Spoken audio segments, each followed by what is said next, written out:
Abebembezi ba Kashari South Arengo Richard Nimruka nibo bagambirwe omnyishengero Nathan Twesije itungo. Government nekore ibintu bingi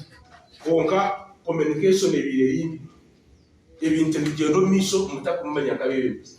ningo mushangano kimanya konka okuza yukurimo nshwaza na kushambura chairman wa RC wano tura bari nubombekirwa ro bari gureza toka bataho icyo umuntu abinaterese murambuza radio atamarwa rotarumbazi nishwaza na kushambura kansara nutura hinirwaro toka manyaga ngo hirwara gitse Nabashaba obutabuzabuzibwa Yoweri Kaguta Museveni akiriyo nahereza abanya-Uganda kandi akiri n'ahamuramwa. N'umuco yabaze President Museveni abingi numwenda kora amarari abaganda batukeze kigambo tuva kumenya ato umuntu wagira main road ise ngutuzufira muza kukigakika makuru y'iki Okorra hamwe nk'abebembezi abatorinwe omulchikoro naco cyagambwaho kachikuru. MPs banyaba bakansara banya LC3 ibyo twicezana nguzwe nteka kwihungure uwo wabera umuhagira wabera kumagira hati twire timwe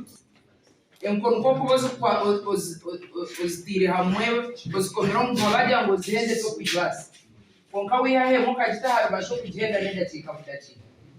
ngwene nyenda kutwara umusho guhonara bitungo kuko bazomishoga abantu aba Ekiganiro cyawa abebembezi aba barukwasibwa ebijware ebenjere kubahwera obutagwa omubutandu ankuto aho kwa government eriyo nenjera kubahereza eberuka binabore gari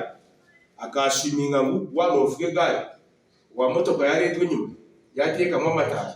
reflecting akomanye ngo iyo gari yarakora abana bashininga takutumya kongo umuntu asakushanga motoka neretwe misho kana amateka hatagara traffic ningira because gatangiye n'ababora bora ninjye no mbare ati imeze ko baba mbone ntwena ngo wanovuge garage obe no divuga or safe kandi urakobugane amanyengo yo wa LC1 tori yo kuvuga bitoki n'inguri y'abantu